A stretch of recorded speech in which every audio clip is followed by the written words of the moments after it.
Hello everyone, welcome to our channel. ఈరోజు మన ఛానల్లో వంకాయతో వంకాయ బిర్యానీ అయితే చేస్తున్నానండి.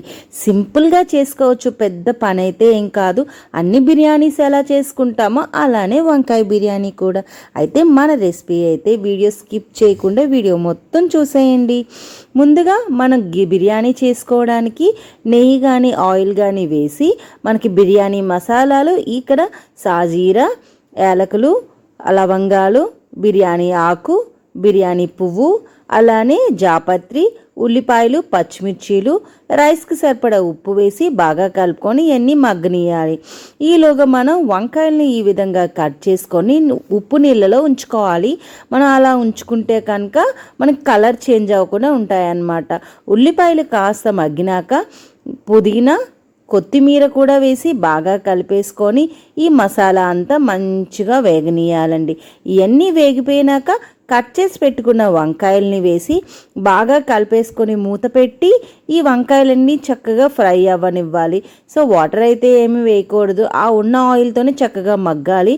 ఇప్పుడు ఇందులో మనకి కారానికి సరిపడా కారం, అలానే కాస్త గరం మసాలా, అలానే బిర్యానీ మసాలా పౌడర్ కూడా, మనం బిర్యానీ రైస్ తీసుకున్న దానికి తగ్గట్టుగా పసుపు కూడా వేసేసి మొత్తం కారాలు కూడాను రైస్కి తగ్గట్టుగా మసాలాలకి తగ్గట్టుగా వేసేసుకోవాలి.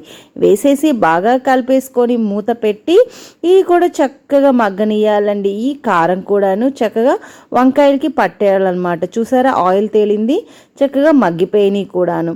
ఇప్పుడు మనం కొంచెం పెరుగు, ఒక 2-3 స్పూన్ల పెరుగు వేసి బాగా కలిసేట్టు కలుపుకోవాలి.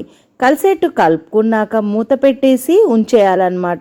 సో మూత పెట్టి కాసేపు ఒక 2 to 3 minutes మగ్గిస్తే చాలండి. చక్కగా చూసారా, పెరుగంతా కలిసిపోయింది, మంచిగా ఉడికిపోయింది కూడా. ఇప్పుడు ఏంటంటే ఆల్రెడీ కడిగి పక్కన పెట్టుకున్న రైస్ 1కి 2, అంటే నేను నార్మల్ రైసే యూజ్ చేస్తున్నాను. సో మీరు బాస్మతి రైస్ యూజ్ చేస్తే కనుక 1కి 1.5 నీళ్ళు పోసుకోవాలన్నమాట. సో 1కి 2 నీళ్ళు పోసేసుకొని చక్కగా కలిపేసుకొని మూత పెట్టేసుకోవాలి.